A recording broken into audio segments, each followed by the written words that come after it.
She sold the last thing her mother ever loved just to pay for a dead man's sins.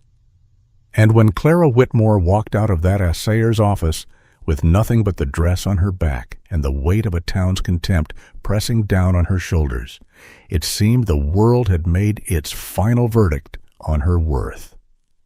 Then a single gunshot split the desert air and everything changed. What happened next in that dry ravine would bind two broken souls together in ways neither of them could have survived alone. And if you stay until the end, you will understand why the most unlikely people are sometimes the only ones brave enough to save each other. The summer sun in Caldwell Flats did not shine so much as it punished. It pressed down on the cracked earth and the weathered storefronts, and the people moving between them with a kind of relentless personal contempt, as though the heat itself had decided that mercy was a luxury this particular corner of the frontier could not afford. The sky was a flat, bleached white by 10 in the morning, and the dust that rose from the main street settled on everything, on the awnings and the horses and the faces of the townsfolk, coating the world in a fine red film that tasted like iron on the back of your tongue. Clara Whitmore pushed open the door of the assayer's office and stepped out into that merciless light. She stood still for a moment on the wooden planks of the porch, one hand braced against the doorframe. Not because she was dizzy, though she was, but because she needed a moment to arrange her face before the town could read it. She had learned this discipline the hard way in a household where showing pain was the same as handing someone a weapon. Her father had taught her that. He had taught her a great many things she wished she could unlearn. In her other hand she held a small envelope, and inside that envelope was $31.40, which was what the assayer had determined was the fair market value of her mother's cameo brooch. The brooch was oval, carved from pale pink shell, and it showed the profile of a woman with her hair swept up and her chin lifted with a dignity that Clara had always found both inspiring and quietly heartbreaking. Her mother had worn it on Sundays.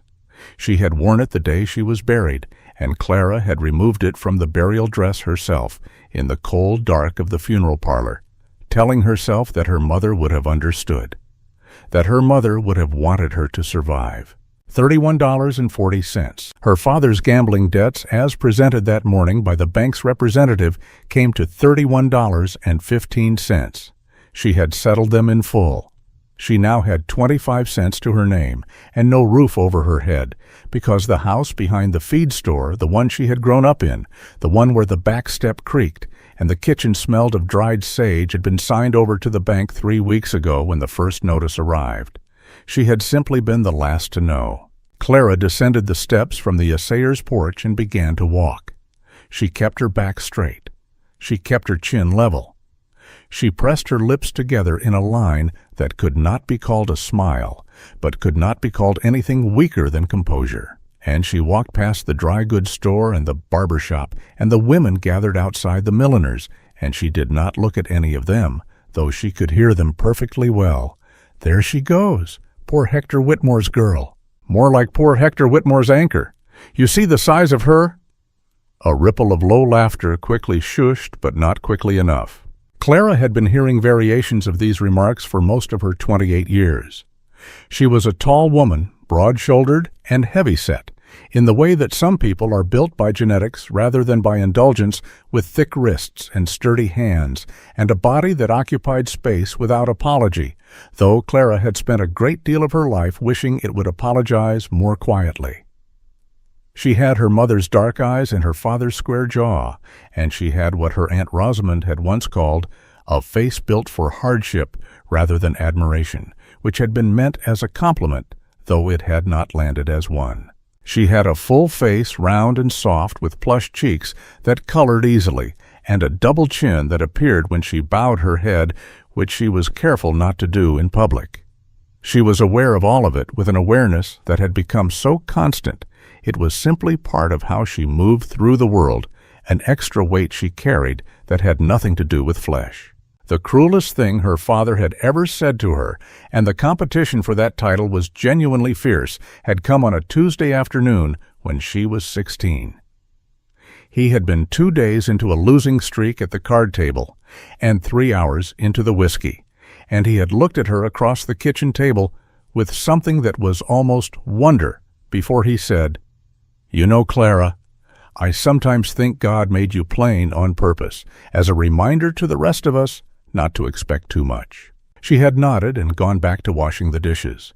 She had not cried until she was outside behind the barn, crouched in the dirt with her back against the rough wood, and even then she had done it quietly, efficiently, like a person completing a chore. Now, walking the length of Caldwell Flats Main Street with 25 cents and nowhere to go, she called on that same efficiency.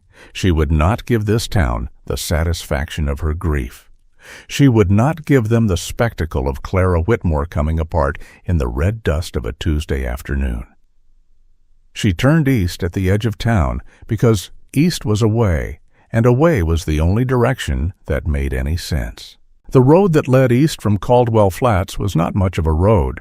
It was more an acknowledgment that feet and hooves had passed this way before, worn into the hard pan in 2 faint parallel tracks that wound through scrub brush and occasional stands of dead cottonwood before descending into the wide, shallow valley that the locals called the Barrens. Nobody homesteaded the Barrens. The soil was poor, the water table was deep, and the summer heat collected there like water in a bowl.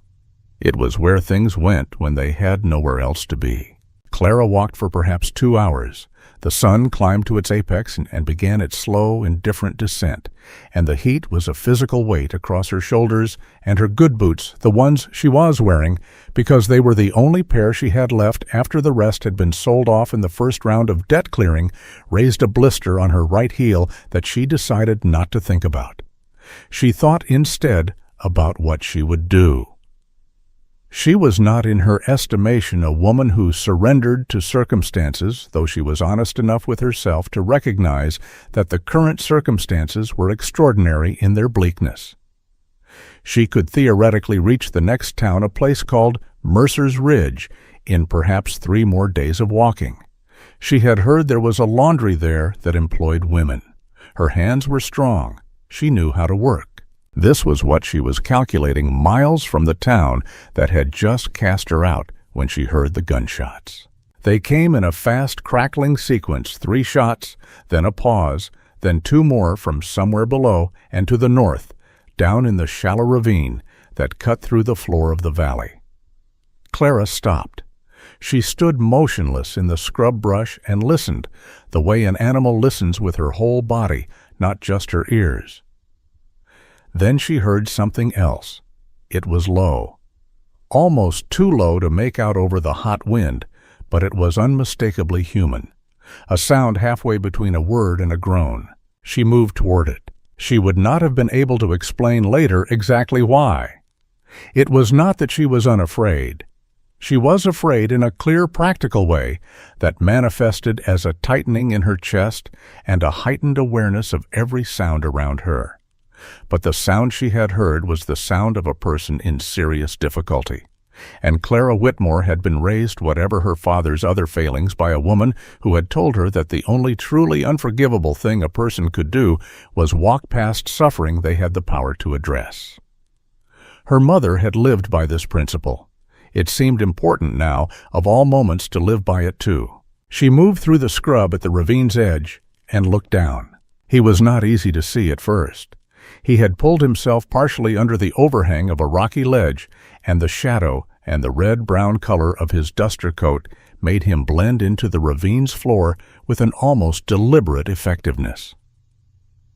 But she could see the dark spreading stain at his left side visible even at this distance, and she could see the way his chest moved too fast and too shallow, the breathing of a man fighting to stay conscious. He heard her before she reached him. His hand, which had been lying palm up in the dust, moved suddenly, and she found herself looking at the barrel of a revolver that had appeared from somewhere with a speed that seemed impossible for a man who appeared to be bleeding out. "Don't," she said, flatly, calmly, the way she had learned to speak to her father during his worst episodes. The gun did not lower, but it did not fire. "I am alone," she said. "I have no weapon. I am not affiliated with whoever shot you. I heard the gunfire, and I came to see if someone needed help. If you would rather I leave, I will leave, and I will not say a word to anyone about having seen you. But you are losing blood at a rate that suggests you do not have a great deal of time to make up your mind." A long pause. The revolver remained steady. She would think about that later, the remarkable steadiness of it, in a hand that was trembling slightly from shock and blood loss. Then slowly, it lowered. "All right," the man said. His voice was rough and quiet, and carried the specific quality of a person who was spending considerable effort to sound unconcerned. "Come down." She came down. Up close, he was a large man, broad across the chest and long in the leg, with a face that would have been considered handsome in a stark, angular way, were it not for the overlapping lattice of scars that ran from his left jaw down the side of his neck and disappeared beneath his collar. She recognized him, or rather she recognized the description. Ezekiel Crowe. She had heard the name in town the way people mentioned distant weather, something to be aware of and to give a wide berth. He was said to own a considerable piece of land at the northern edge of the valley, a man who had built something out of nothing with his bare hands and his considerable capacity for violence, and who had made a corresponding number of enemies in the process. She had not been expecting him to look like this. Which was to say, she had not been expecting him to look frightened. Not of her. And not exactly of dying, but of something harder to name. Something that had to do with the particular quality of silence around a man who is very much alone. She pushed this observation aside and knelt in the dust beside him. "Let me see," she said, reaching for his coat. He caught her wrist. His grip was not rough, but it was very firm. "I don't need your pity." "That's fortunate," Clara said, "because I don't have any to spare. Let me see the wound." He studied her face for a moment, and she let him look, keeping her expression professionally neutral, and then he released her wrist and said nothing more. The bullet had gone in low on his left side below the ribs and had exited cleanly through the back. This was the best possible news, which was to say it was moderately good news in a situation that was still very bad. He had bled considerably, and the entry wound was ragged and dirty from the dust he had dragged himself through. She tore a section from the hem of her petticoat with a calm efficiency that made him watch her with renewed attention, and she pressed it firmly against the wound and told him to hold it there. "You've done this before," he said. "My father had a talent for putting himself in situations that required someone to keep him from bleeding to death," she said. "Hold that firmly." She was straightening up to assess what else she could work with when she heard the sound of horses. Multiple horses moving at a pace that was purposeful rather than casual, coming from the north, coming toward them. Crowe heard it too. She saw his whole body go still in a particular way, not the stillness of rest, but the stillness of a man who has been hunted before and knows exactly what that sound means. "How many men?" she asked quietly. "4," he said. "Maybe 5. Donner's crew." He reached for his revolver again. "You cannot shoot your way out of this," she said, and her voice was very even. "You can barely sit up. Is there anywhere to hide?" "Nothing deep enough." He was already calculating, she could see it on his face, calculating and arriving at the same grim conclusions she was arriving at. "The ledge above is exposed. The brush on the south side is too thin." Clara looked at him for a moment. Then she looked at the ledge. Then she looked at the brush. She made a decision. "Get back under that ledge," she said. "As far back as you can go. Leave your gun where I can reach it if I need to. I'm not hiding behind a woman." "You are absolutely hiding behind a woman," she said. "This is not a moment for pride, Mr. Crowe. Get back under the ledge." Something moved across his face that she could not quite categorize. It was not offense. It was almost, she thought, the beginnings of something that in a very different context might have been respect. He moved. The hollow beneath the ledge was not deep, but it was shadowed, and once Crowe had pressed himself into it, pulling his legs so close and keeping perfectly still. The combination of shadow and the color of his coat made him difficult to see. Clara grabbed several armfuls of the dried dead brush that lay scattered across the ravine floor, moving quickly and without wasted motion, and laid them in a loose arrangement across the front of the hollow. It was not good camouflage. It would not survive close inspection. But it might, she calculated, survive a casual glance from horseback if there was something more interesting to look at. She smoothed her skirt. She sat down heavily in the dust directly in front of Crow's hiding spot, her broad back to the ledge, her feet out in front of her, and she waited. When the riders came over the ravine's edge, there were 4 of them, and they pulled up their horses when they saw her. She heard one of them say something to the others, and then the apparent leader, a thick-necked man with a close-cropped beard and expensive boots, urged his horse a few steps closer. "Well," he said, and there was an ugly amusement in his voice, "what have we got here?"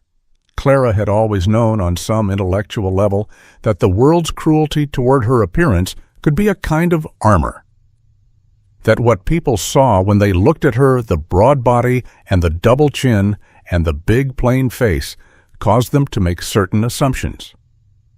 That those assumptions could be weaponized. She had known this the way she knew many useful things that she had never had occasion to use. She began to cry, not the dignified, controlled weeping she sometimes permitted herself in private, but something else entirely, something loud and messy and completely unself-conscious. She pressed her thick hands to her face and produced the sound of a woman in absolute, theatrical, unfettered despair, a great heaving, shaking performance of grief that was embarrassing to witness. She rocked back and forth in the dust. She let her voice break and catch and rise. "They threw me out," she wailed in the specific register of a person who has gone somewhat beyond ordinary sadness into a state of genuine derangement. "My own town, and they threw me out, and I have got nowhere to go, nowhere, not a soul in this world who'll have me. They said I was too big and too ugly and too much trouble, and not a single person, not one person in all of Caldwell Flats would even give me a meal." The horses shifted uneasily. She could hear the men muttering.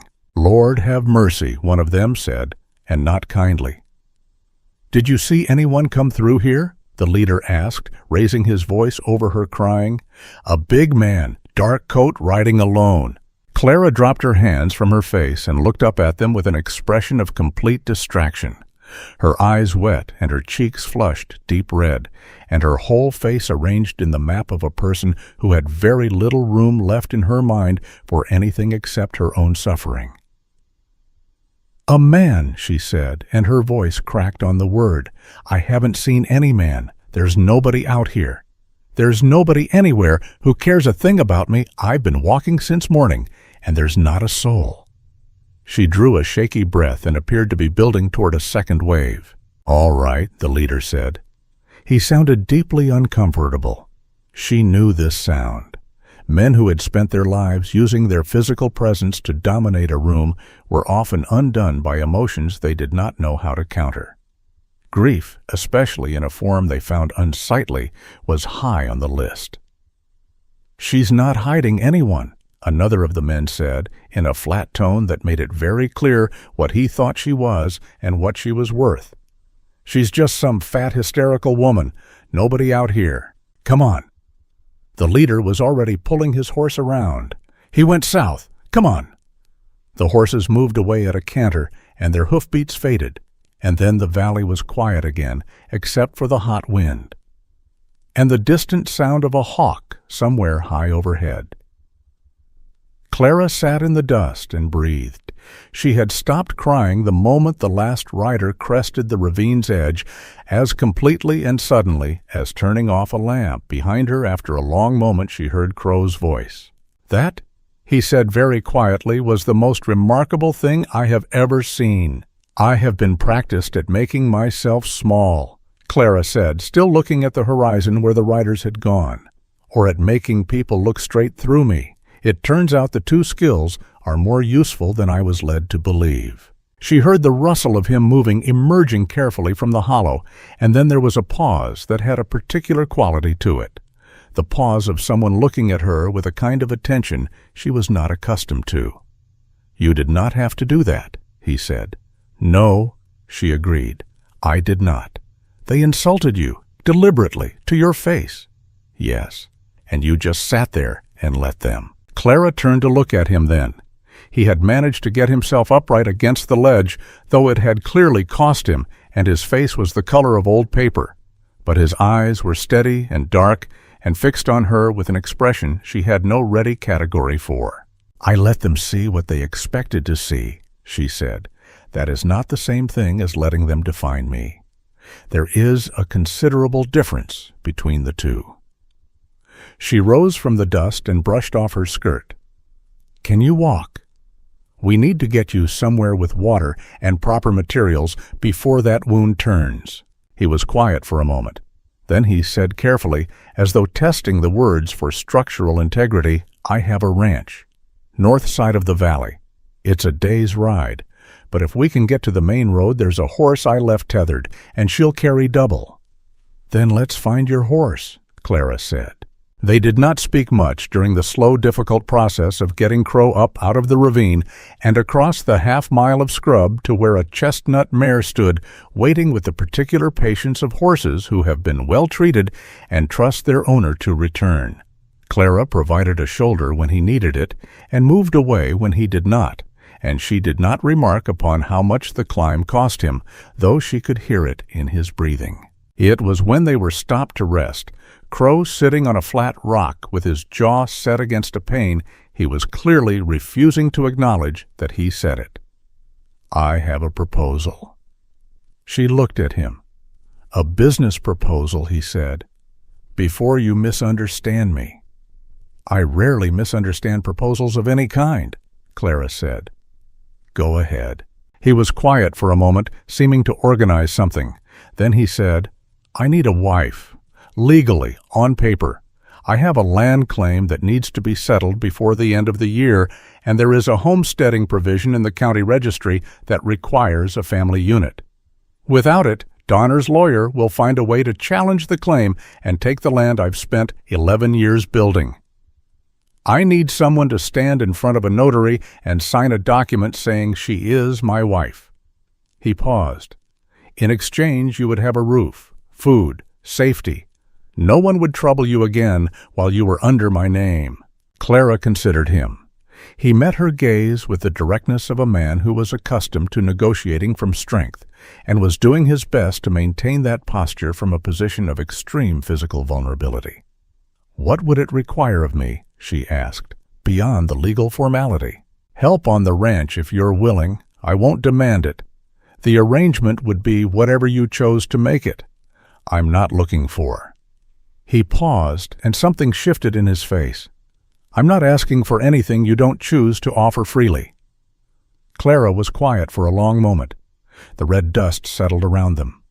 The hawk was gone from the sky, and the valley stretched in every direction, enormous and empty, and entirely indifferent to whatever she decided. She thought about Caldwell Flats and the women outside the milliner's. She thought about $31.40 and a blister on her right heel and 3 days of walking to reach a laundry in Mercer's Ridge. She thought about her mother's face, the profile on the cameo, the lifted chin. "All right," Clara said. "I accept your proposal." Crowe nodded once.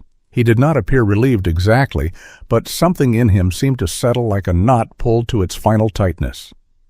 "There's a preacher in a town called Sutton's Crossing," he said, 3 miles east of the ranch. "We'll stop there on the way." "On the way," Clara agreed. She offered her shoulder again, and he took it, and they walked toward the horse, and the sun began its long, indifferent slide toward the western edge of the world, and neither of them spoke about what they had just agreed to because there was nothing more to say. They were two people who had looked at the shape of their circumstances and made the only rational choice available.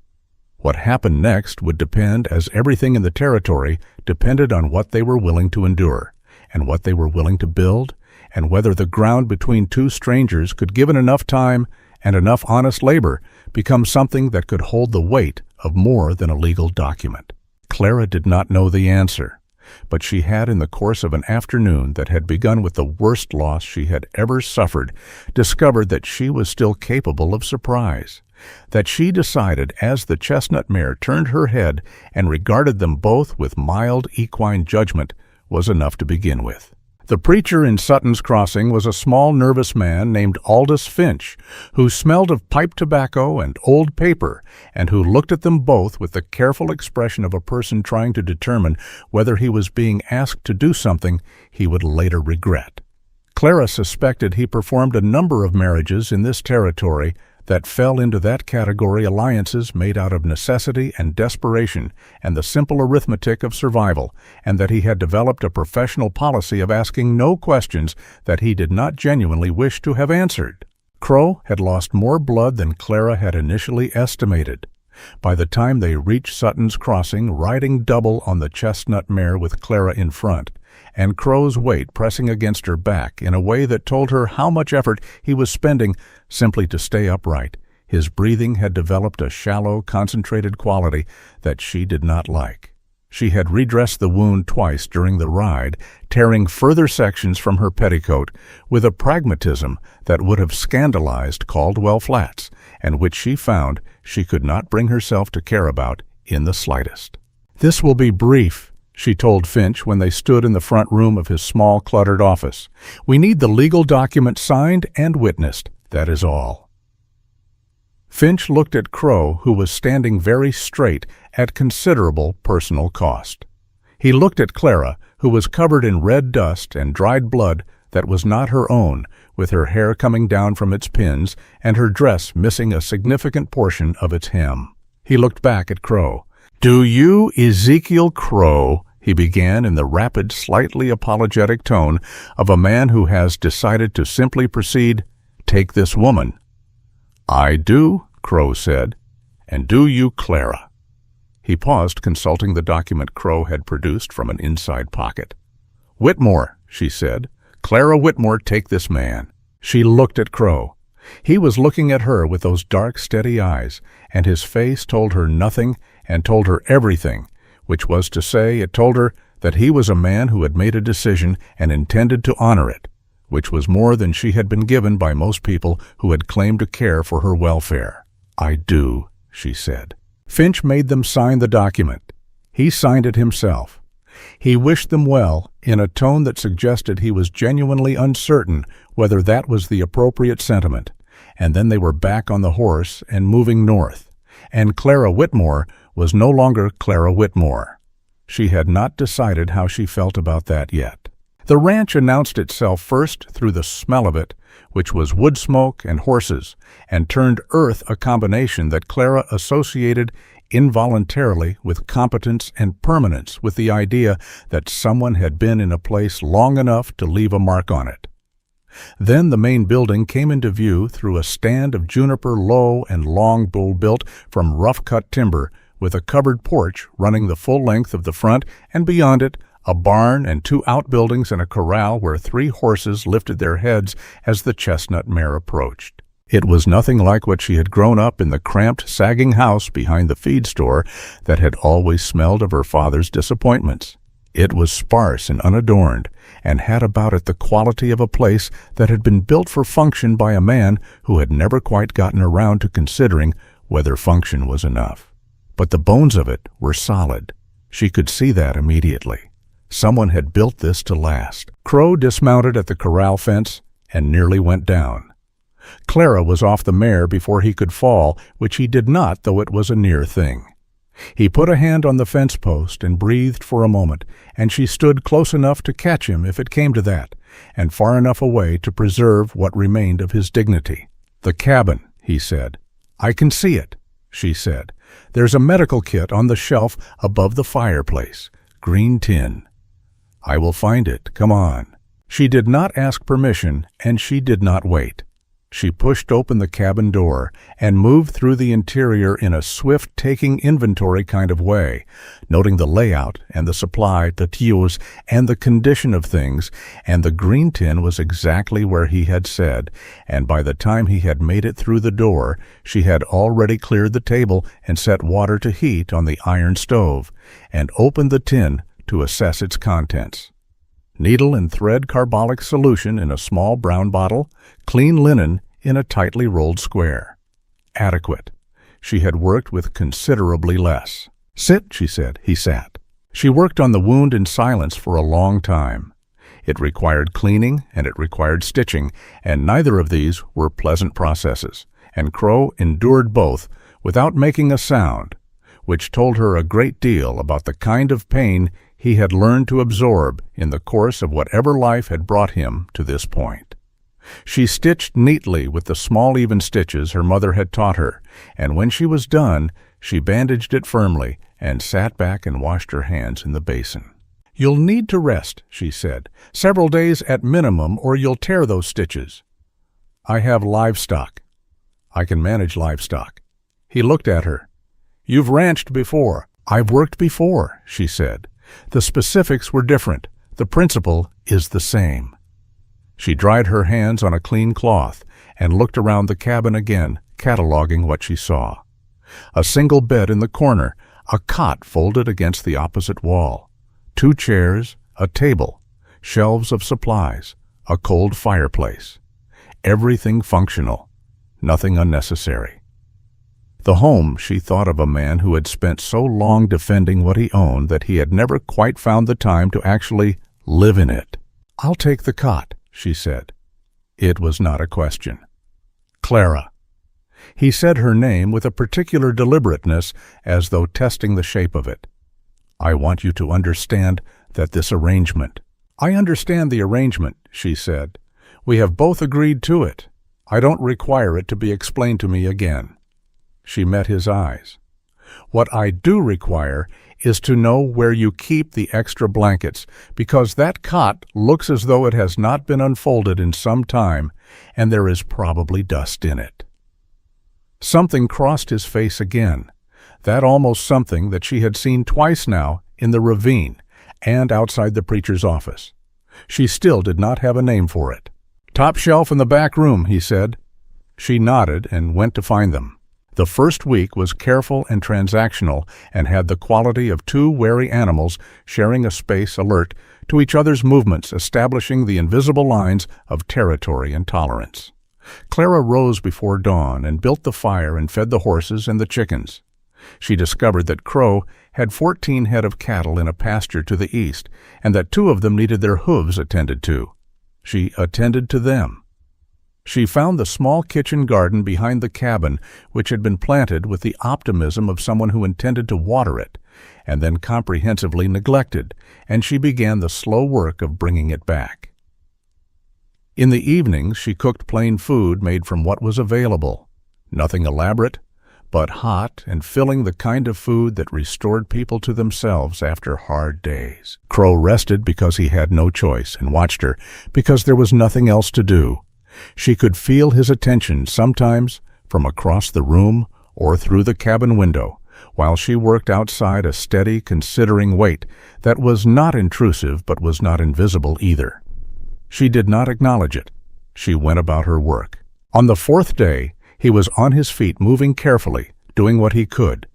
She did not tell him to rest again, because she had understood by then that telling Ezekiel Crowe to do something he had already decided against was approximately as productive as telling the wind to reconsider its direction. They developed a rhythm without discussing it. He did the heavier lifting and the riding and the fence repair. She managed the household and the garden and the smaller livestock. In the evenings they sat on opposite sides of the table and ate, and sometimes spoke, and sometimes did not. The silences were not comfortable exactly, but they were not hostile either. They were the silences of 2 people learning the dimensions of each other, taking measurements that would either lead somewhere or would not. He began to speak gradually, in the clipped, factual way of a man who had spent years in his own company and had somewhat lost the habit of explaining himself to another person. He told her about the ranch, its history, and its needs. He told her about the Donner gang, about the land dispute that had been festering for 3 years, about what his property meant to him.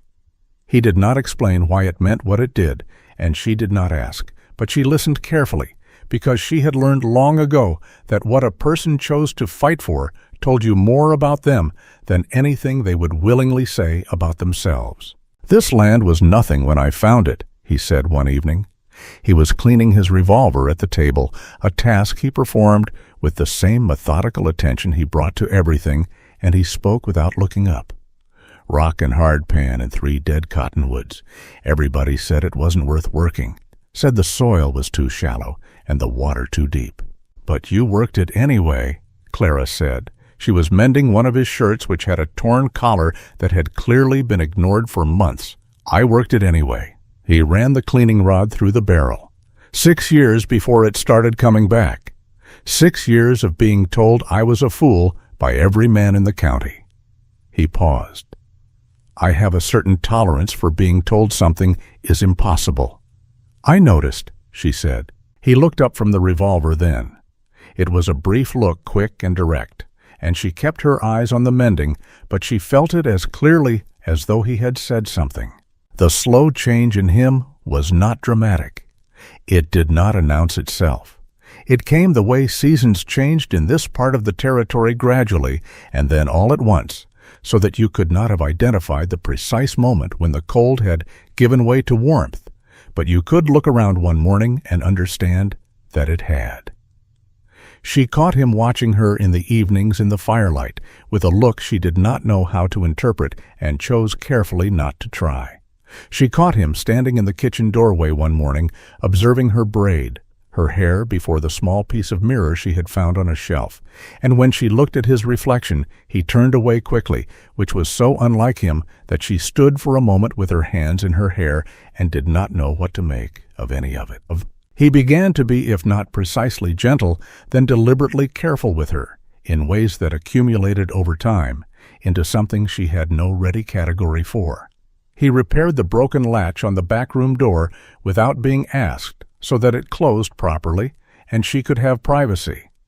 When a peddler came through and spoke to her in a dismissive way that bordered on insulting, Crowe stepped out of the barn and said nothing at all, simply stood there and looked at the man with those dark, level eyes, until the peddler remembered a pressing appointment elsewhere, and left at a pace that suggested he was not entirely comfortable with the speed at which he departed. "You didn't have to do that," she said afterward. "No," he said, "I didn't." He went back into the barn. A week later, a pair of hands from a neighboring spread rode through looking for strayed cattle, and one of them made a comment as they were leaving, not loud enough to be directly addressed, but loud enough to be clearly intended, about the particular kind of man who would marry a woman like that, a joke at both their expenses that had the practiced quality of something that had been considered funny for some time. Crowe was 20 yards away checking the fence line. He did not appear to have heard it. But that evening after supper, he set a rifle on the table in front of Clara, a Winchester clean and well-oiled. "I'm going to teach you to shoot," he said, "if you're willing." She looked at the rifle. She looked at him. "Why now?" "Because you should have been taught years ago," he said. "And because this is my ranch, and anyone who works this ranch should be able to defend it." He paused. "And because I'd rather know you can handle yourself if I'm not here." It was, she understood, a multi-layered statement. She did not unpack all its layers out loud. "All right," she said. He was a patient teacher, which surprised her, because she had not expected patience from a man built so thoroughly of angles and defenses. He showed her how to load and how to brace and how to breathe, and he did not mock her early attempts, though they were genuinely poor. And when she hit the tin can he had set on the fence post on her 11th try, she heard a sound from behind her that it took her a moment to identify as a laugh. Not a large laugh. A quiet, compressed sound, as though he had not intended it to escape. She turned around, and he was looking away at the horizon with his arms crossed and an expression of studied neutrality on his scarred face that did not at all conceal the fact that he was pleased. "You'll hit it more consistently if you close the other eye," he said. "You laughed," she said. "I did not." "Ezekiel Crowe," she said, "I have been listening very carefully to the sounds in this house for 3 weeks, and you absolutely laughed." He looked at her then, and the neutrality was still there, but something beneath it had shifted, a tectonic thing slow and enormous, and he said, 11 tries is a reasonable first attempt." "It was terrible," she said. "It was 11 tries," he said. "Most people give up at 3. They walked back to the cabin in the lengthening evening light, not quite side by side, but close enough that their arms brushed twice, and neither of them moved away. Clara looked at the garden she had been bringing back, the neat rows of it, the small green determination of things growing in difficult soil. She looked at the cabin and the barn and the corral, and the 3 horses moving quietly in the dusk. She looked at all of it, and she felt something she had not felt in so long that it took her a moment to recognize it. She felt tentatively and entirely against her better judgment, as though she might be somewhere that could in time become something. She did not trust this feeling. She knew herself well enough to know that she had a tendency to misread warmth for safety and safety for permanence, and she knew that this was the result of having had so little of any of them for so long.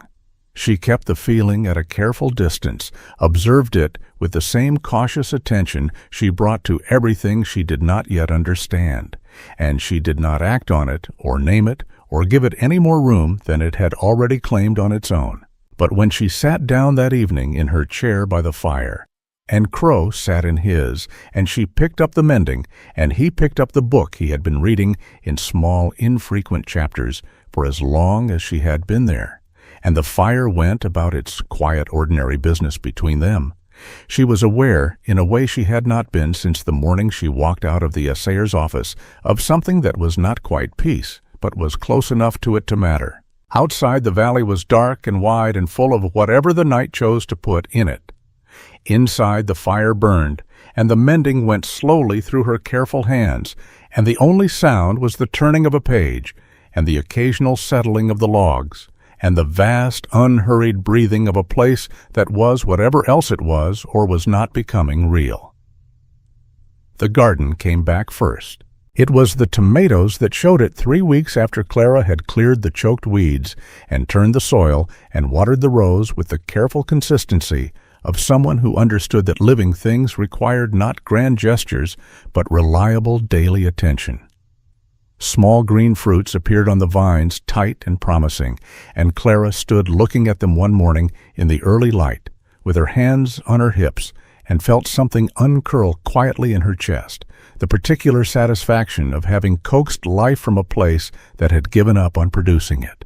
Crowe came around the corner of the cabin and stopped when he saw her standing there. He looked at the garden, then at her face, and said nothing for a moment. "The tomatoes," she said by way of explanation. "I see them," he said. "You planted these originally. Bought the starts from a woman in Sutton's Crossing, spring before last." He put his hands in his coat pockets and looked at the vines with an expression that was carefully absent of whatever he was actually feeling. "They didn't take." "They took," Clara said. "They were just waiting for someone to pay attention to them." She did not look at him when she said it, and he did not respond, and they stood there for another moment in the early quiet before she went in to start breakfast, and he went to open the barn, and neither of them remarked on the fact that they had been standing side by side in the morning light as naturally as though they had been doing it for years. This was the quality of things between them now, an accumulation of small, unremarked moments that were building into something neither of them had named, and both of them were aware of. It was in the way he had begun to wait for her at the table, before eating not long, not with any ceremony, simply pausing until she sat down, which she had only noticed because of how long she had lived in a house where no one had ever waited for her.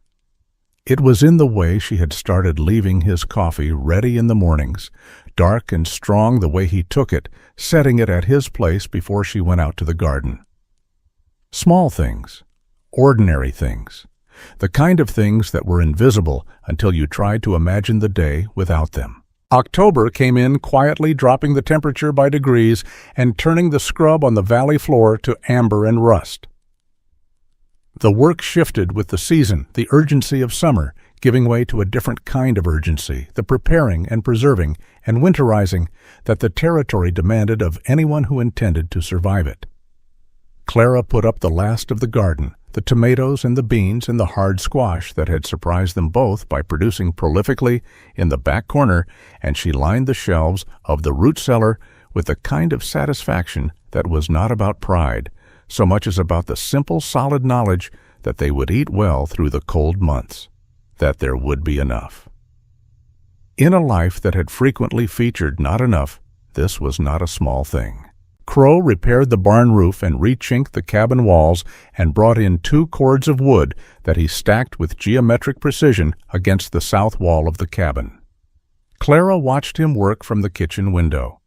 Sometimes the long, methodical rhythm of it, the axe rising and falling in the gray afternoon light, and she was aware of watching him in a way she was not entirely comfortable with, aware of the specificity of her attention, the way her eyes tracked the movement of him across the yard, with a steadiness that had nothing to do with practical concern.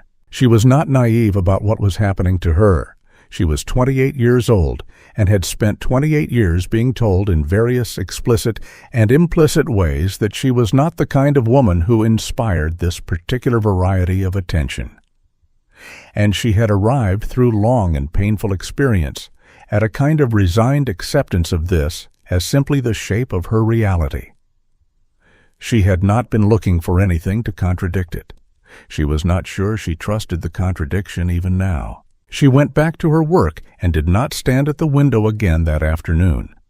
What she could not entirely control was the way he looked at her. It was not the way men had sometimes looked at her in town when they were looking at all, which was to say dismissively or pityingly or with the specific blankness of people for whom she did not quite register as fully present. Crowe looked at her the way he looked at things he was trying to understand, with the same focused, unguarded attention he brought to a problem with the fence line or a horse that was favoring one leg, a look of genuine inquiry, as though she presented questions he was genuinely interested in answering. He looked at her face when she spoke, which sounds like a simple thing and is not. Not when you have spent years watching people's eyes slide sideways while you talk, focusing on something more interesting behind your shoulder. He looked at her hands when she worked, and once she looked up from the mending to find him watching her with an expression so undefended that he looked for a moment like an entirely different person, younger and quieter, and considerably less armored, and then he registered that she had caught him, and the armor came back up like a shutter pulled across a window. "What is it?" she asked. "Nothing," he said. "Ezekiel." He was quiet for a moment. Then he said without looking at her, "My mother had hands like that." Clara looked down at her hands, broad and square, and roughened from her work. "Was that a compliment?" "She was the hardest working person I ever knew," he said. "So yes." She did not know what to do with that, so she did what she generally did with things she did not know how to hold. She set it aside carefully and went back to the mending, and the fire burned between them, and the wind moved against the cabin walls, and the evening continued without incident. It was in November that the first real test came. Not the test of the storm or the test of the lawyer or any of the tests she would later look back on as the significant ones. This was a smaller test, which are sometimes the most revealing kind. A man arrived at the ranch on a gray Tuesday afternoon, riding a good horse and carrying himself with the particular confidence of someone who was accustomed to getting what he came for. His name was Aldridge, and he ran a spread 20 miles to the west, and he had been. Crowe had mentioned once in passing interested in acquiring the eastern grazing land that adjoined both their properties. Clara was alone at the ranch when he arrived. Crowe had ridden out at first light to check on the cattle in the far pasture and had not yet returned. She was on the porch splitting kindling when she heard the horse and looked up.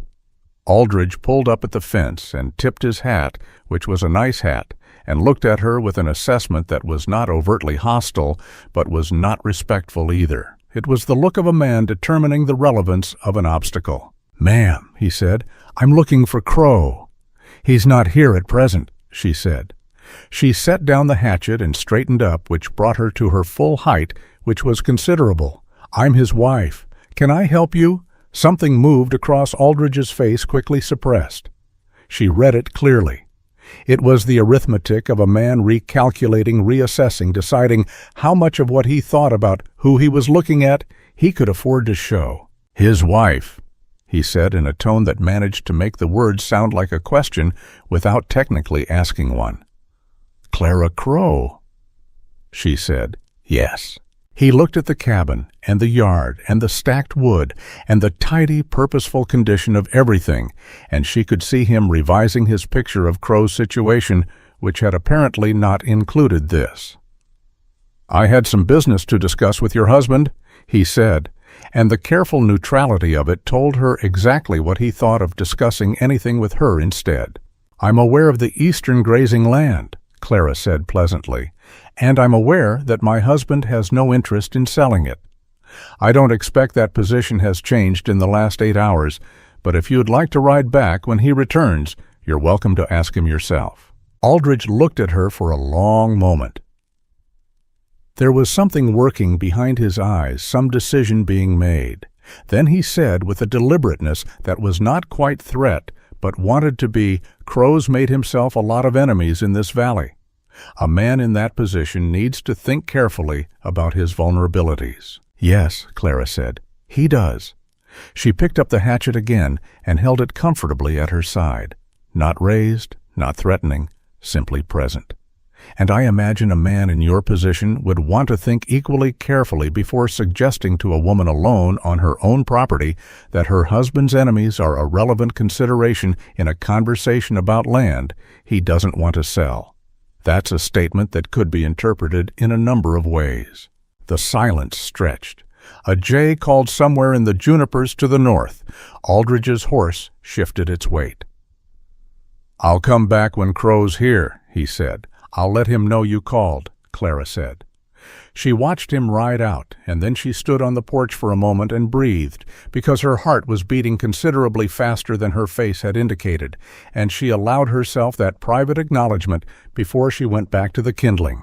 When Crowe returned an hour later, she told him about the visit straightforwardly, what had been said, and what she had said in return, without drama and without minimization. He listened without interrupting, and when she finished, he was quiet for a moment. "You told him his comment could be interpreted as a threat," he said. "It could have been," she said. "I thought it was useful for him to know that I noticed." He looked at her with that look, the unguarded one that she had begun to recognize and had not yet found a way to be comfortable with. "What did he look like when you said that?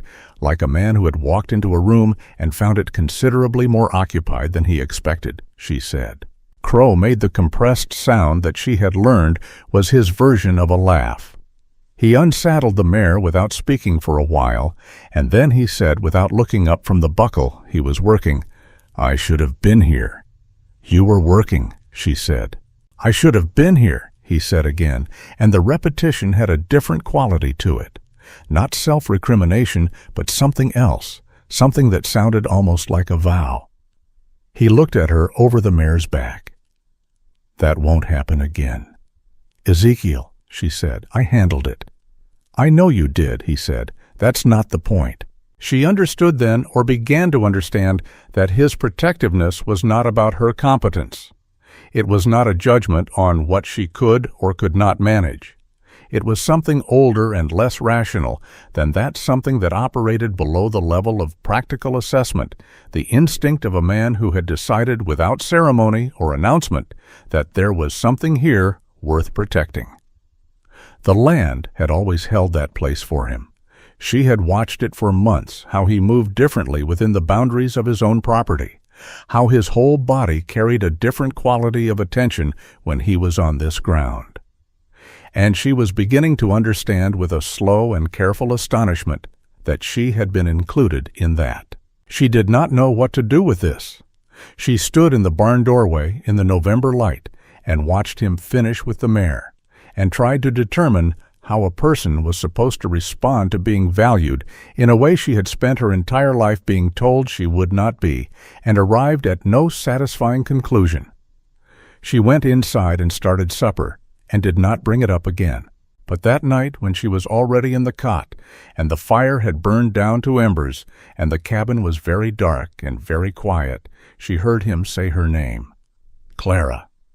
She was not asleep. She had not been able to sleep. Yes.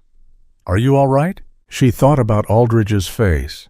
She thought about the hatchet in her hand, and the steadiness of her own voice, and the way she had stood her ground on her own porch without assistance. And she thought about what it meant that this man in the other corner of the dark room had asked.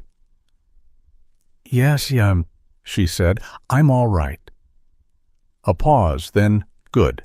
She lay in the dark and listened to the wind and the eventual deepening of his breathing as he slept, and she pressed her hands flat against the rough blanket and looked at the dark ceiling and made herself be very honest about the state of things. She was not, she admitted, in the privacy of her own thoughts, in the careful and transactional place she had been when they struck their arrangement. She had moved without choosing to move, without noticing the movement, until she was already somewhere new, and the place she had arrived at was considerably more exposed than where she had started. She was aware of him in a way that was not practical. She was aware of his absence when he was gone, and his presence when he was near, aware of the sound of his voice and the weight of his attention and the particular quality of silence that surrounded him in the evenings, and she was aware, with a precision she would rather not have had, that this was not what she had agreed to and not what she had planned, and not in any reasonable assessment of her situation, safe. She knew what she was. She knew how she was built and how she looked, and what the world had consistently concluded about what she deserved on the basis of those things. She knew that a man like Crowe, scarred and hard, and capable of extraordinary violence and extraordinary restraint in equal measure, was not a man who operated without calculation. And she knew that warmth and care and the steady accumulation of small, unremarked kindnesses were not the same thing as what she could feel moving somewhere, in the deep architecture of herself, slow and tectonic and terrifying. She told herself to be careful. She told herself that the arrangement was the arrangement, that she had agreed to it with her eyes open, that she was not a person who confused warmth for something more simply because warmth was what she had always lacked. She told herself all of this in the firm, reasonable voice she had cultivated through years of being her own most reliable counselor. Then she listened to him breathe in the dark, and her heart did what it did, and she closed her eyes and accepted that careful was going to have to coexist with whatever this was, because it appeared she did not have the option of choosing between them. Outside, the first true cold of winter was settling across the valley, pressing down from the mountains in the north, lacing the edges of the water trough with thin ice that would be solid by morning. The stars were very bright and very far away. Inside the cabin, the embers breathed their last orange light and went dark, and two people who had agreed to share a roof and a legal document lay in the quiet and did not sleep for a long time, each for their own carefully private reasons. And the night moved around them like water finding its level, and the ranch held still and solid in the cold as it had been built to do. The supply run had been Clara's idea. They were low on salt and lamp oil and two other things that could not wait another week, and Crowe had been planning to go alone, the way he did most things quietly, and without discussion, already reaching for his coat when she said, "I'll come with you." He had looked at her in a way that was not quite objection, but was in the neighborhood of it, and she had met the look steadily until it resolved into a nod, and that had been the end of the negotiation. She had not been back to Caldwell Flats since the morning she had walked out of the assayer's office with 25 cents and nowhere to go. That was 4 months ago, It felt in some ways like 4 years, and in other ways like 4 days, the way time moved differently depending on how full it was, and the last 4 months had been very full. She was aware as the wagon moved along the road toward town that she was returning to a place that had cast her out as an entirely different configuration of herself, and she was curious in a way she was trying not to examine too closely about what that would feel like. Crowe drove. He was not a man who talked during journeys unless there was something worth saying, and this morning there was not, and Clara sat beside him on the wagon bench in the gray December light and watched the valley pass and thought about salt and lamp oil and did not think about the other things pressing at the edges of her attention. The mountains to the north had been carrying snow for 3 weeks. The sky above them this morning had the specific flat, dense quality that the old-timers called a loaded sky, heavy with what it was holding, waiting for the temperature to drop another degree before it let everything go. Clara had grown up in this territory and knew what that sky meant. She had mentioned it to Crowe before they left, and he had looked north and said they would be back before noon with a certainty that she had learned to take seriously.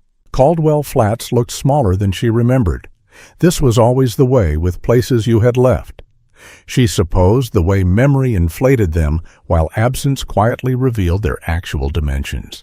The main street was quiet in the cold, a few horses at the hitching posts, a woman hurrying between the dry goods store and the post office with her head down against the wind. Clara sat straight on the wagon bench and kept her hands folded in her lap and felt the particular alertness of a person entering contested territory. They stopped at the dry goods store first. Crowe went in with her, which was not what she had expected. He was not, she had observed, a man who shopped. He was a man who waited outside while other people shopped with his arms crossed and his back to the wall and the specific watchful stillness of someone who had decided that the best position in any public space was the one with the widest sight lines. But he came in with her this morning, and he stood 2 steps behind her left shoulder while she spoke to the store clerk, and she found herself acutely aware of the geometry of it, the deliberateness of his placement close enough to be unmistakably present, and far enough back not to overshadow her. The clerk, a young man named Patterson who had been in school 2 years behind Clara, looked at Crowe and then at Clara, with an expression that cycled rapidly through surprise recalculation and a carefully neutral professionalism that was more courtesy than she had received from him on any previous visit. "Mrs. Crowe," he said, and the name sat strangely in the air between them, not wrong, simply new, still finding its shape in the world. "What can I get for you?" She gave him the list. He filled it without comment, and without the sideways look she had been braced for, and she paid from the household money that Crowe had set aside in a tin on the kitchen shelf, which still felt improbable to her, the idea of household money, of a shelf that was partly hers, of a tin that existed for the running of a life that included her as a matter of course. They loaded the wagon. Crowe said he needed to stop at the feed merchant on the south end of the street, and Clara said she would get the lamp oil from the hardware store, which was closer, and they would meet at the wagon.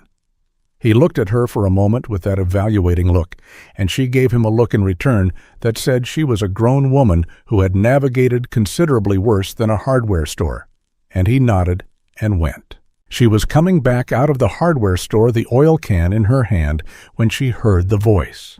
She recognized it before she saw the man, because some voices had a quality that the body remembered independently of the mind, a frequency that triggered the old animal alertness, the same instinct that raised the hair on the back of a dog's neck. The voice belonged to a man named Carver, and she knew without knowing exactly how that he was Donner's lawyer, because she had heard Crowe describe him once the way he described all his enemies, with a flat specific accuracy that contained no heat, because it needed none. Carver was standing on the porch of the land registry office, which was directly across the street, and he was speaking to a small group of men who had the unhurried posture of people who had gathered for the pleasure of the gathering, rather than for any particular purpose. He was a narrow man with a good coat and a bad face, the kind of face that had learned to arrange itself into expressions of reasonableness while something else entirely operated behind the eyes. He was looking at her. She had been seen. There was no point in altering her course, and she would not have done so in any case, because she was Clara Whitmore, who was Ezekiel Crowe now, and she did not change her course for men like this one. She kept walking toward the wagon. "Well, Carver said loudly to the men around him and to the street and to anyone within range who might find it entertaining. "Would you look at that? Crowe's charity case out in public." Clara kept walking. "I heard he married her," one of the other men said, playing his role in the performance with the comfortable ease of someone who had rehearsed it or something like it many times before. "Can't imagine what for." "I can tell you exactly what for," Carver said, and his voice carried with the practiced projection of a man who had spent years in courtrooms and knew how to fill a space with sound. "Gentlemen, are you familiar with the Sutton County homesteading provision of 1874, because it is a fascinating piece of legislation?" Clara stopped. She stopped because something in the quality of his voice had changed, had acquired the specific satisfaction of a man arriving at the point he has been building toward, and that satisfaction was cold and deliberate and directed at her like a tool. She stopped, and she turned, and she looked at him across the street, and she was aware of the small group of onlookers watching with the particular attention of people who have realized they are about to see something. Carver reached into his coat and produced a folded document. He stepped down from the porch and crossed the street toward her, and he moved with the unhurried confidence of a man who believed he held every card. He stopped 3 feet from her and held up the document, not handing it to her, displaying it the way a person displays a trophy. "Sutton County, 1874, he said pleasantly. "A registered homestead claim requires proof of family settlement for the claim to be finalized, specifically a registered spouse." He tilted his head. "Did you know that, Mrs. Crowe? Did Ezekiel happen to mention that without you, this piece of paper, he had no claim that the land he has spent 11 years on would revert to open territory, which my client would be very well positioned to acquire?" He smiled, and the smile was the worst thing about him, easy and practiced, and entirely empty. "Did you really believe that a man like Ezekiel Crowe looked at a woman like you and felt something you were a solution to a legal problem? Nothing more. You are as useful to him as a signature on a page, and about as significant." He let the document drop at her feet. The street was very quiet. Clara could hear the wind moving between the buildings and the distant sound of a horse somewhere south, and the blood in her own ears. She looked down at the document in the dust, and she looked at Carver's face, and she felt something moving through her that was not grief exactly, and not rage exactly, but something that encompassed both and went further. Something that reached down into the basement of herself, where she had stored every terrible thing she had been told about her own worth, and resonated there with a frequency that was almost physical. She had known. That was the thing she could not escape standing on that street in the December cold. She had known in the part of herself that she kept carefully honest that the arrangement had been an arrangement. She had known it in the ravine and at the preacher's office, and through every carefully managed evening in the firelight. She had kept that knowledge close to her, a small cold stone she carried, so that she would not forget what she was dealing with, would not let warmth become something more fragile than the situation could support. But she had forgotten. Somewhere in the tomatoes coming back, and the rifle lessons, and the sound of a compressed laugh in the evening air, she had set down the stone, and forgotten where she put it, and now Carver had picked it up and handed it back to her in front of a crowd on a street in the town that had already decided what she was. She bent down and picked up the document. She smoothed it against her skirt. She looked at it. It was a copy of the homestead claim, Crowe's name on it, and hers beneath, filed in October, 2 weeks after they had arrived at the ranch. "You are a small and calculating man," she said to Carver, and her voice was very quiet and very even. "And you have done what small and calculating men always do, which is to find the place where someone is most exposed and press on it as hard as you can. I want you to know that I see exactly what you are." She folded the document and put it in her coat pocket. Then she walked to the wagon, and she climbed onto the bench, and she sat with her hands in her lap and her back straight and her eyes on the road ahead, and she did not look at anyone on the street, and she did not make a sound. She heard Crowe before she saw him, his boots on the wooden walk, the particular rhythm of his stride, faster than usual. He had heard something or seen something, or simply returned to find her on the wagon, with an expression on her face that told him everything before she said a word. He came around to the driver's side and looked at her, and she looked back at him, and the question on his face was so unguarded and so immediate that it cost her something to look at it. "Let's go," she said. "Clara." "Please," she said. "Let's go." He stood for a moment. She could see him looking across the street, could see the moment he identified Carver, who was still on the porch with his small audience, and she saw what moved across Crowe's face, then something hot and controlled and very dangerous. His hand went to the side of the wagon and gripped it. "Ezekiel," she said, "don't." He looked at her. The heat was still there, but his eyes were on her now, and she held them with her own and said quietly, "It doesn't help. Please take me home." The word home was not something she had planned. It arrived without permission, and she watched him hear. It watched something shift in his face at the sound of it, and then he climbed up onto the bench and took the reins and turned the wagon north without another word. They did not speak for the first mile. The loaded sky had made its decision while they were in town, and the first snow was beginning, not the soft romantic variety, but the hard granular kind that meant business driven sideways by the wind coming off the mountains, collecting in the traces and on the horse's mane. Clara sat with the document folded in her pocket, and the cold working through her coat, and something working through the rest of her that the cold was not responsible for. "The provision," she said finally, "the homesteading provision. Is it true?"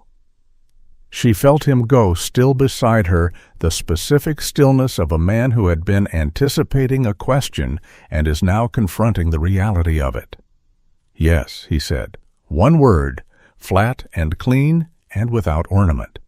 She had always known he would not lie to her. She had understood that about him from the ravine, that whatever else he was not a man who flinched from what was true. "The claim needed a registered spouse," she said. "Yes." "And you needed the claim settled before the year ended." "Yes." The snow drove against them. The horse lowered its head and kept moving, because horses in this territory were bred to keep moving regardless of what the sky chose to do. "Was any of it—" Clara began and then stopped because the sentence had more than one possible ending, and she did not know which one she could survive asking. She started again. "When you made the proposition, in the ravine, was I a solution to a legal problem?" The silence lasted long enough that she had her answer in the quality of it before he spoke. Long enough that the cold had settled into her hands and the document in her pocket felt like a stone. "That is what I told myself," he said. She looked at him. His eyes were on the road, on the horse on the middle distance, where the snow was thickening into something that was going to require attention. "I need you to understand what I am saying," he said, and his voice was lower now, careful with itself in a way that she recognized as the voice he used when he was navigating something that mattered to him. "I made you a proposition that was honest and practical, and I told myself it was entirely practical. And it was at the time I made it. I want to be clear about that, because I will not dress it in something. It was not simply because the truth is inconvenient." He paused. "But that was not all it was. Not by the time I asked." "The ravine," she said. "I watched you sit in the dirt and let those men say those things about you," he said, "and I watched you do it without flinching, without losing the thread of what you were doing with your whole mind on keeping me alive, while they insulted everything about you. And I thought." He stopped, tried again. "I thought that I had never in my life seen anything like it. And I thought that a woman who could do that deserved better than what she had been given. And then I thought about the provision." He finally looked at her briefly before the road demanded his eyes again. "In that order," he said. "I want to be honest with you about the order." Clara sat with this. The snow was serious now, and the light was failing early the way it did in December, the sky pressing down to meet the earth, and the road ahead was becoming harder to read. "Crowe," she said. "Clara, I need you to understand something too." Her voice was steady, and she was grateful for that, grateful for the discipline of it, the long practice. "I have spent my entire life being told what I am worth by people who had no interest in accuracy, and I made myself a promise a long time ago that I would not be something that other people used. That whatever else happened to me, that would not happen." "I know," he said. "You don't know," she said, "because if you knew, you would understand that what that man said to me today was not a surprise. It was the voice I have been hearing in my own head since the ravine, telling me not to mistake what this was. And I had been. I had been mistaking it." She pressed her lips together. "That is my error, not yours." "Clara." His voice had a raw edge she had not heard before. "I need to think," she said. "Please." He did not push further.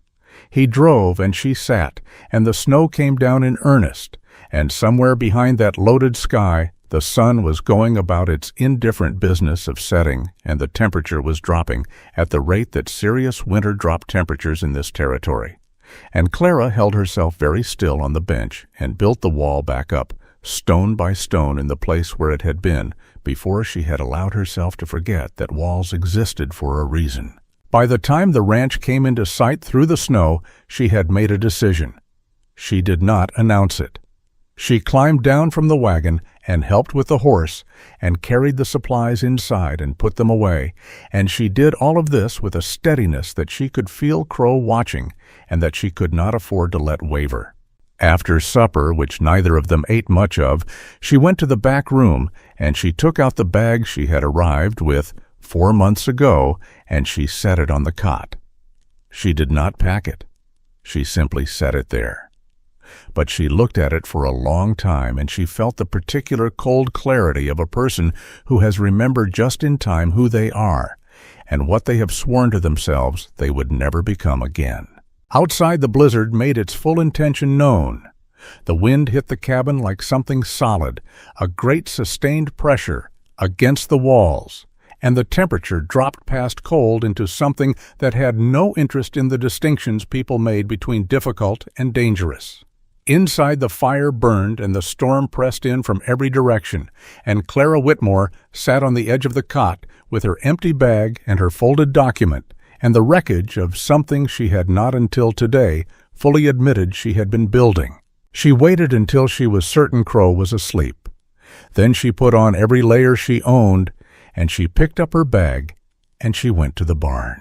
The barn was colder than the cabin by a degree that was immediately physical, the kind of cold that pressed through wool and cotton and skin and settled in the bones like a declaration.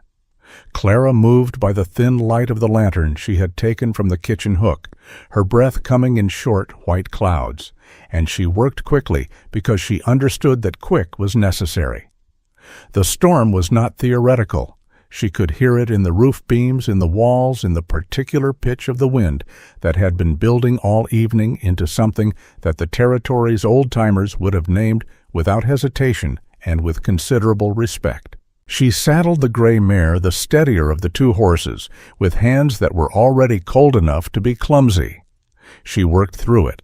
She had been working through difficulty with clumsy hands for most of her life, and she was not going to stop now. The mare shifted and blew and regarded her with the mild, questioning attention of an animal who understood that this was not the usual hour for this kind of activity, but who trusted on the basis of 4 months of reliable care that there was probably a reason. "I know," Clara told her quietly. "I know it's not the time. I'm sorry." She led the mare to the barn door and pushed it open, and the storm came in like a living thing, immediate and overwhelming. The snow horizontal, and the wind, a continuous roar that was not romantic or dramatic, but simply enormous and entirely indifferent to whatever a person needed or felt or intended. Clara stood in the doorway for a moment and looked at it. The lantern guttered and nearly went out. She thought about the road to Mercer's Ridge. She had been thinking about it in a corner of her mind since she first considered this. 3 days of walking in summer, which had been the original calculation. On horseback in a blizzard, it was a different mathematics entirely, a mathematics that was honest about what it added up to. She knew this. She was not a foolish woman, and she had never been a woman who confused dignity with self-destruction. But she also knew that if she went back inside that cabin and lay down on that cot, something in her would finalize itself in a way she was not certain she could reverse. The wall she had been rebuilding all evening would become permanent. She would become again the version of herself that had learned to need nothing and expect nothing and want nothing, and she would live in that version for the rest of her life, which would be a safe and contained and absolutely airless existence, and she would manage it with perfect competence, because she was Clara Whitmore, and managing was what she did. She put her foot in the stirrup. She heard the cabin door, not the sound of it opening exactly, more the sound of the storm changing quality of the wind being briefly interrupted and then released the sound of a door that has been pushed open with force and then pulled shut against considerable resistance. She did not turn around. She put her weight into the stirrup and swung up onto the mare and gathered the reins. "Clara!" His voice carried over the storm because he put everything he had into it. All the force of a man who had understood in the moment he found the cot empty and the barn lantern gone exactly what was happening and exactly what it meant. She did not answer. She pressed her heels to the mare's sides. "Clara, stop!" The mare moved forward out of the barn's shelter and into the full weight of the storm, and it was immediately worse than it had looked from the doorway. The wind hit her broadside, and the snow was blinding, driving against her face in a way that reduced visibility to the length of her arm. And the cold was a different thing entirely out here in the open, without the barn's walls to cut even a fraction of it. The mare hesitated her instincts correctly, identifying this as the kind of weather that horses did not go out in. "Go on," Clara said, and her voice broke on the second word, not from grief but from the cold, and she told herself it was from the cold. She heard the second horse behind her. Not close, not yet, but coming, the sound of it carried in fragments through the roar of the wind. She did not look back. She kept her eyes on the darkness ahead, on the road she could not see, but knew was there the road that went south and then east and eventually reached somewhere that was not this. The mare had gone perhaps 100 yards when it happened. Not a dramatic fall, not a stumble. Simply the mare planting all 4 feet and refusing, with the absolute conviction of an animal that has decided that the authority of its own survival instincts outweighs any instruction from the person on its back. She stood in the snow, and she would not move, and Clara pressed and urged and asked, and the mare stood because the mare had correctly assessed the situation and was making the only reasonable decision available. The cold in those minutes of stillness made itself completely known. It moved through Clara's layers with a thoroughness that was almost methodical, and her hands on the reins stopped feeling like her hands, and the snow accumulated on her shoulders and in her hair, and she sat on the motionless mare in the howling dark, and understood with a clarity that was almost peaceful that she had made a serious error in judgment. She was trying to decide what to do about this, trying to locate the practical part of herself that generally had opinions about problems, when the second horse arrived beside her so close that its shoulder pressed against the mare's, and an arm came around her from behind, and a large, scarred, gloveless hand closed over both of hers on the reins. He did not say anything. He simply held on. She could feel him breathing, could feel the specific quality of it, ragged from the ride and from the cold and from something else that was not either of those things. His arm around her was not gentle exactly. It was the grip of a man who has arrived somewhere just in time and has not yet convinced himself that he can afford to ease up. "Let go of the reins," he said against her ear, his voice stripped of everything except the essential. "I can ride back myself," she said, and her voice was barely audible against the wind. "I know you can," he said. "Let go of the reins." She let go of the reins. He turned both horses back toward the ranch with the efficiency of someone who had grown up in this territory and knew exactly what this storm was capable of and had no interest in giving it additional time to demonstrate. He kept his arm around her the entire way, and she kept her hands folded in her lap, because there was nowhere else to put them, and the ranch came out of the white darkness after what felt like a very long time, the warm yellow of the cabin window appearing first a small and improbable light in all that black and white. And she felt something move through her at the sight of it, that she was too cold and too tired and too honest with herself to try to name as anything other than what it was. He got the horses in. He did it fast, and he did it properly, because he was a man who did things properly regardless of what else was happening. And Clara stood in the barn and held the lantern, and her hands were shaking, and she was not certain that all of it was the cold. When the horses were settled, he turned and looked at her, and whatever he saw on her face, or in the quality of the shaking, made him cross the space between them in 2 steps and put both his hands on either side of her face, tilting it up, looking at her with an expression that was too undefended to be anything she had a name for. "Are you hurt?" he said. "No," she said. "Are you certain?" "Ezekiel!" Her voice broke again, and this time she did not tell herself it was the cold. "I am not hurt. I am." She stopped. The sentence had too many possible endings, and she was too cold and too undone to choose between them carefully. "Clara." His voice was low and unsteady in a way she had never heard from him before. "I need you to listen to me." "I have listened to a great deal this evening," she said. "I know," he said. "I know you have. And I know that what Carver said today was designed to make you believe that everything here was a calculation. And I know that I cannot stand here and tell you it began without one, because I have told you I will not lie to you, and I will not start now." His hands were still on her face, and they were warm, which was remarkable given that he had ridden out into a blizzard without gloves, and she was aware of that warmth with an acuity that was embarrassing in its intensity. "But I need you to hear what I am going to say, and I need you to believe that I have never said it before, because I have not to anyone." She looked at him. His eyes were very dark and very serious and entirely exposed, all the armor gone the scarred and weathered face of a man who had spent 11 years building walls around what he valued and had just torn through all of them to ride into a blizzard after a woman who was trying to leave. "The land is gone," he said. "I want you to know that first. I went to the notary office this morning before we came to find you in the store. The deadline is today. I had the paperwork." He paused, and she felt the breath go out of him against her face, warm and real. "I tore it up, in front of the notary and his clerk and whoever else was in that room. I tore it up, and I left it on the floor."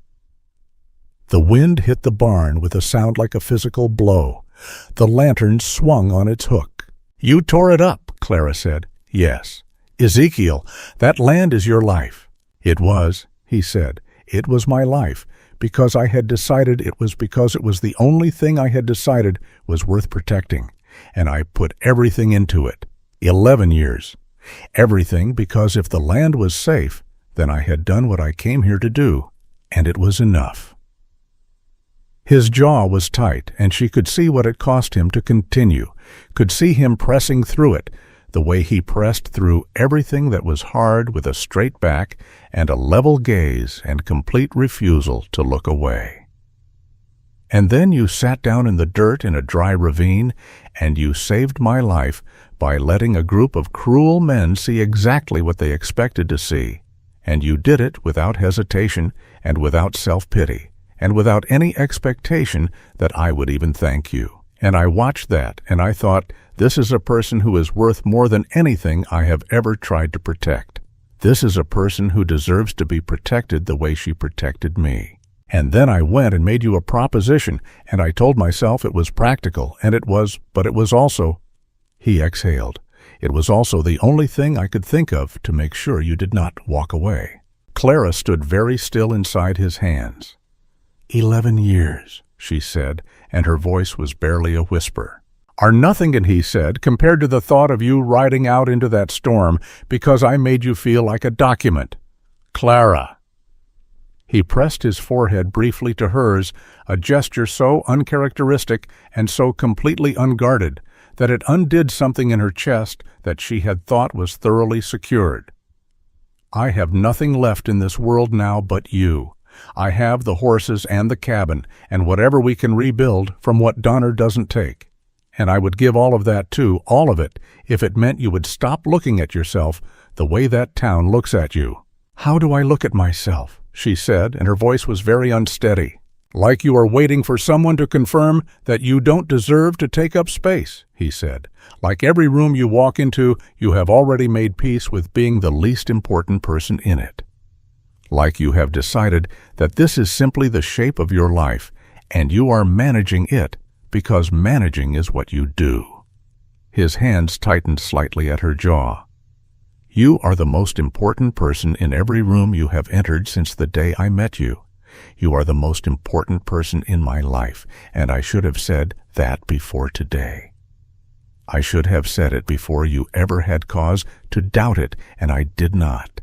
And I am sorry, Clara. I am genuinely sorry." She looked at him for a long time. The lantern light moved across his scarred face, and the storm pressed against the barn walls, and the horses breathed their patient warm breath in the stalls behind them, and Clara felt the wall she had been building all evening crack along a fault line she had not expected, and then crack again, and then stop being a wall. "You tore up the deed," she said. "Yes." "You cannot get it back."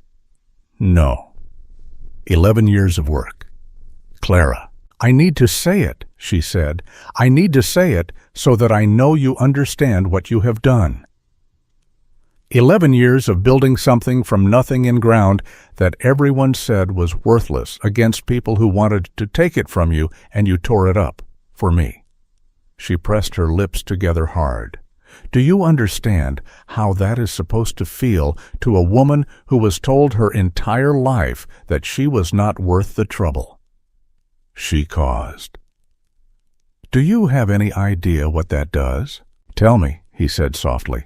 "It terrifies me," she said, and her voice broke completely on the last word, and she felt the tears arrive, not the theatrical weeping of the ravine, but the real kind, the kind that came from a place too deep to perform, and she did not try to stop them because she was too cold and too raw, and too completely undone to manage them, and because something in her understood that this was at last a safe place to be undone in. He pulled her into him, one arm around her shoulders and one hand at the back of her head, and she pressed her face against his chest and felt his heart beating fast and real, the heart of a man who had ridden into a blizzard, and she held on to his coat with both hands and let herself, for the first time in longer than she could remember, be held.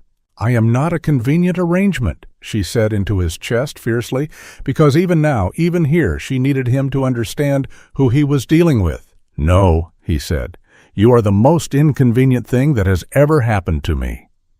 She made a sound that was partly a laugh and partly something else entirely. His arm tightened. "I mean it," he said above her head. "You came into my life, and you grew things in a garden I had given up on, and you drove a peddler off my porch, and you mended every shirt I owned, and you turned that cabin into the first place I have ever lived in. That felt like it was actually inhabited by a person rather than just occupied. You made it a home, Clara. You made me remember what that word was supposed to mean." A pause. And then you tried to ride away from it in a blizzard, which is the most Clara Whitmore thing you have ever done. Crowe, she said. Yes. Don't make me laugh right now. I am trying to be devastated. You can be both, he said. You are capable of considerably more than one thing at a time. I have observed this. She laughed, and it hurt, and she held on tighter, and he held on tighter in return, and outside the blizzard made its full case for the power and indifference of the natural world, and inside the barn it was warm, and it smelled of horses and hay, and the clean cold that had come in on both of them, and Clara stood in the arms of a man who had torn up 11 years of work to come and find her in the dark, and she let herself feel what it was to be found.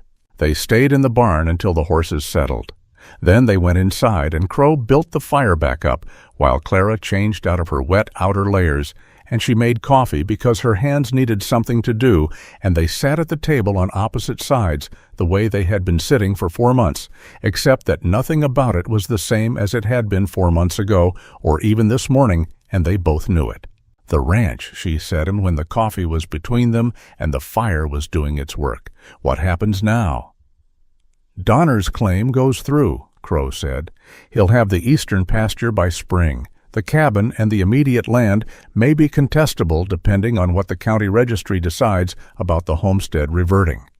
I have some money put aside, not 11 years' worth, but something. We rebuild, Clara said. He looked at her across the table. We. You tore up your deed, she said. The least I can do is help you build another one. She wrapped her hands around the coffee cup. I have been bringing dead things back to life for 4 months, Ezekiel. I am not going to stop now because some man in a good coat threw a document in the dirt. He was quiet for a moment, and then he said, Clara, and stopped. What? I am going to say something, and I need you to let me finish it. All right. He looked at his coffee cup, and then at her, and kept his eyes there.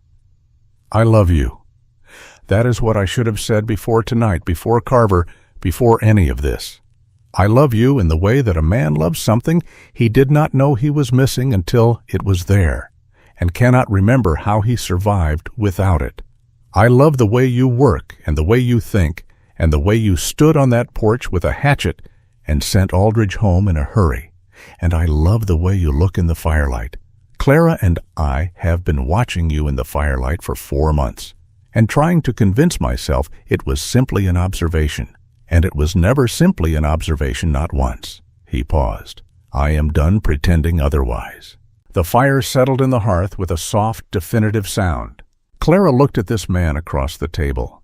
She looked at his scars and his square jaw and his dark eyes that had looked at her from the very beginning with an attention that she now understood had never been casual.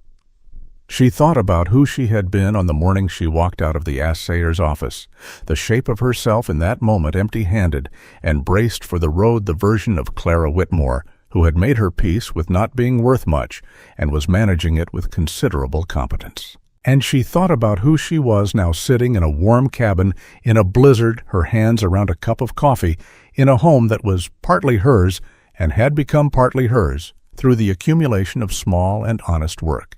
And she understood that the difference between those two versions of herself was not this man, not exactly, not in the way that stories sometimes told it. The difference was that somewhere in the tomatoes and the rifle lessons and the long evenings and the hard work, she had set down the stone she had been carrying, the one that said she was not worth the weight of love, and she had forgotten to pick it back up, and she was not going to pick it back up again. I love you too, she said. I have been trying not to for some time. I was not successful. He reached across the table and put his hand over hers, and she turned her hand over and held on, and neither of them said anything else for a while, because there was nothing else that needed saying tonight. Spring came the way it always did in that territory, tentatively, and then with conviction, the snow retreating up the mountain slopes, and the hardpan softening, and the first green things appearing in the places that knew how to survive a hard winter. Clara was in the garden when the lawyer from the county registry came with the final determination on the homestead claim, and she stood up from the soil and watched Crowe read the document on the porch with his shoulders straight and his face unreadable. And then he looked at her and said, "The cabin and the south pasture." They couldn't touch the cabin and the south pasture. It was not everything. It was not 11 years of everything. But it was ground and it was theirs, and Clara had learned enough about what could be grown in difficult soil to know that it was sufficient to begin with. Donner's gang did not hold its shape through the winter. The ambush in the ravine had been the beginning of an overreach that the law, moving at its slow and certain pace, eventually caught up to. By April, 2 of the 4 men had been arrested on charges that had been accumulating for years. Donner himself left the territory quietly in March, the way men leave when they understand that the ground has shifted and the thing they came for is no longer available. Carver remained, because lawyers generally did, but he did not come near the Crowe ranch again, and his name was not spoken there unless it was necessary, and it was rarely necessary. They rebuilt the eastern fence line that summer, the 2 of them working from opposite ends toward the middle, the way they had learned to approach most things, each trusting the other to do their portion well, meeting somewhere in the middle to find that the lines were straight and the corners were solid, and the whole of it was better than what had been there before. Clara's hands, already rough, grew rougher. She did not mind.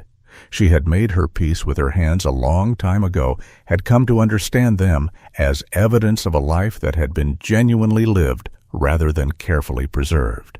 Crowe taught her to ride properly that summer, not just to stay on, but to ride with intention to read the horse's movement and work with it rather than against it. She was not a natural, and she told him so, and he told her that natural was overrated and that she had never needed it for anything else, and did not need it now. She hit the fence post target on her 5th try with the Winchester, and he made the compressed sound that she had come to think of as the most honest expression of pleasure she had ever heard from another person. In September, a year after she had first walked the road east from Caldwell Flats, Clara stood on the porch of the cabin in the evening light and looked at what they had built, the garden full, and tended the barn repaired, the south pasture, running 3 horses and a growing number of cattle, the fence line straight and solid to the horizon. It was not the empire Crowe had been building toward for 11 years.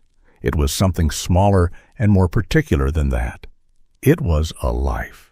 She heard him behind her, his boot on the step, and then he was beside her, looking at the same thing she was looking at. His arm came around her shoulders with the ease of a thing that had been done many times and would be done many more, and she leaned into him with the equal ease of a person who has learned at last that leaning is not the same as falling. "The tomatoes need to come in before the frost," she said. "I know," he said. "Tomorrow morning." "Tomorrow morning," he agreed. The evening light moved across the valley in long gold bars, and the horses moved in the pasture, and somewhere in the juniper to the north, a bird called once and then was quiet. Clara Whitmore, who was Clara Crowe, who was herself, stood in the last warmth of a September evening on land that was partly hers, and looked at the horizon with her chin level and her shoulders straight. And she felt without qualification and without apology exactly as substantial as she had always been.